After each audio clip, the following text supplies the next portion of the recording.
This is Spud here from HitstartNow.com, coming at you with another quick hit. Now, as you might have noticed over the last week, Doom has finally released a gameplay trailer. I use the word gameplay trailer loosely. I use the word trailer loosely because it's only about 12 seconds long.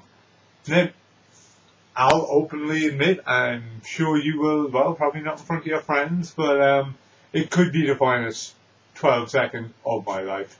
It doesn't show much, it doesn't have to. It shows a double barrel shotgun reloading and being cocked, and then it shows a revenant running along screaming through a hail of bullets.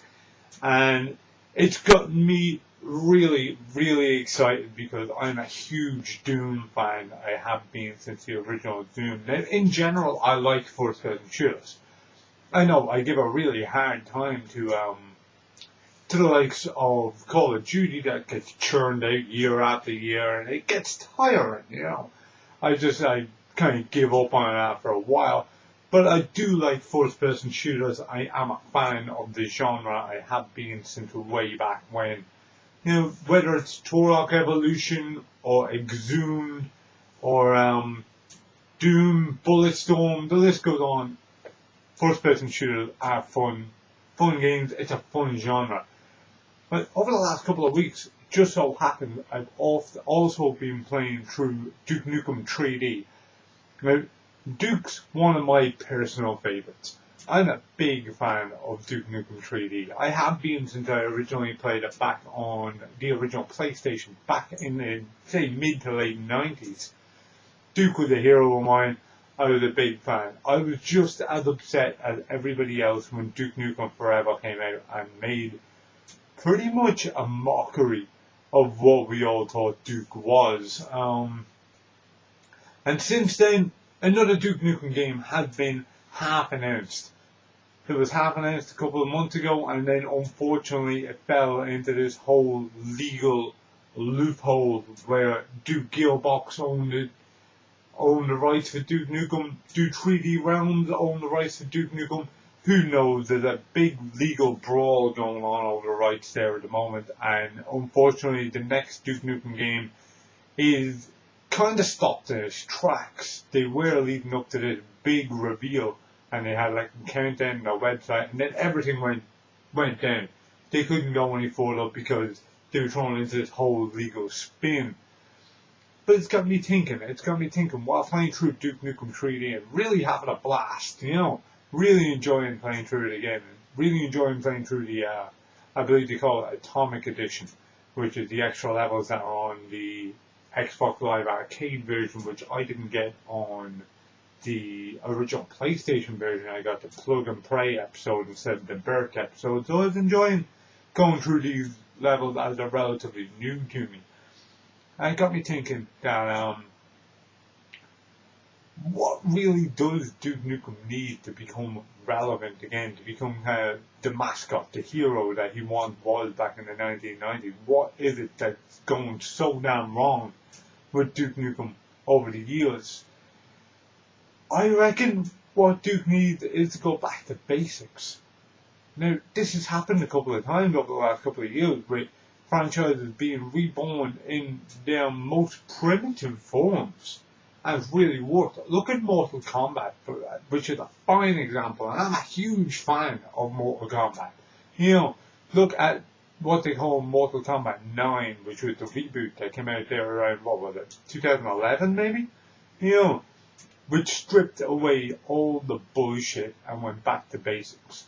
You know, it did away with the 3D side of things, it did away with close combat, this free-fall combat, it did away with all the interactables that they had in the background there for a while. It stripped away all of these convoluted storylines that were happening at the time with vampires and weird realms and, you know, a chaos realm and all that mad stuff. And they had so much going on at the time that the only thing they could possibly do to move forward would strip it all away and boil it down to its bare essentials. And that's what they did. They made it a 2D fighter again, one-on-one, no crap, no Batman, it was all good.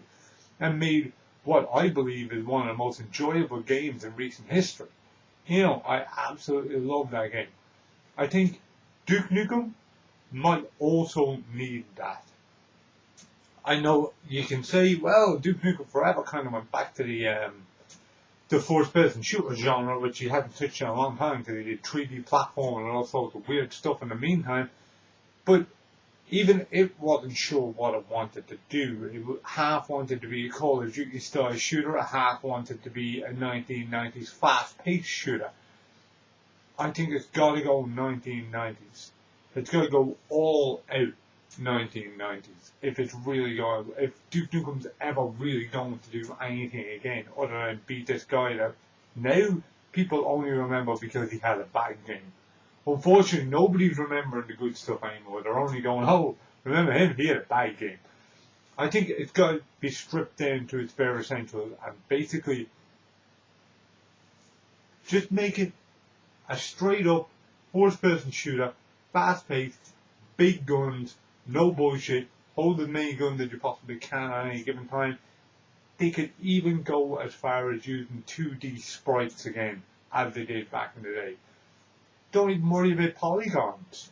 You know, use 2D sprites, give it a real old school feel. You know, make it fast paced, throw a few bad jokes in there because we need those. You know, and again, just base it around kind of urban cities and stuff, as they did back in the day. You know, throw a few alien base levels in there as well. A herd of pig cops to take out. And what more could you possibly want? Don't make it heavy and clunky. Make it fast and fluid. You know, look how big 2D games are at the moment because they rise in both indie games and kind of Xbox Live Arcade games. 2D and small scale games are huge. And this could really work for Duke. Something could really, really happen there.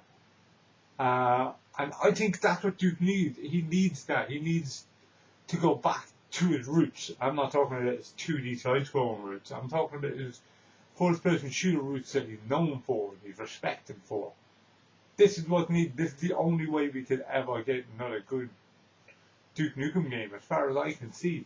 This is the only thing that can drag his name back from the mud.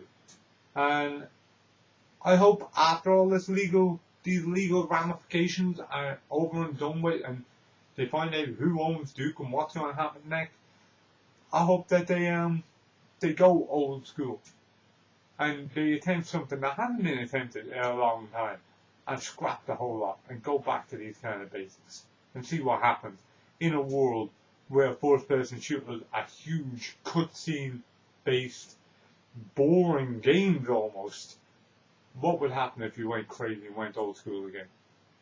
In the meantime, with Doom on the horizon, I'm very, very excited. I can't wait to see what happens at that at E3 in a couple of weeks. It's going to be really, really good. If you want to know kind of more about my take on first-person shooter games, you can check out a blog called Right Through You from hitstartnow.com down below in the information here. Until next time, this is Spud from hitstartnow.com signing off. Good luck. Thank you for watching one of our hitstartnow.com quick hits. If you enjoyed this video, please like, share and subscribe. You can also check out more of our stuff at hitstartnow.com, where we have blogs, podcasts, reviews and all sorts of other mess. You can check us out at hitstartnow on Twitter or Facebook.com/hitstartnow on Facebook. The links to all of these can be found down below. Thank you very much.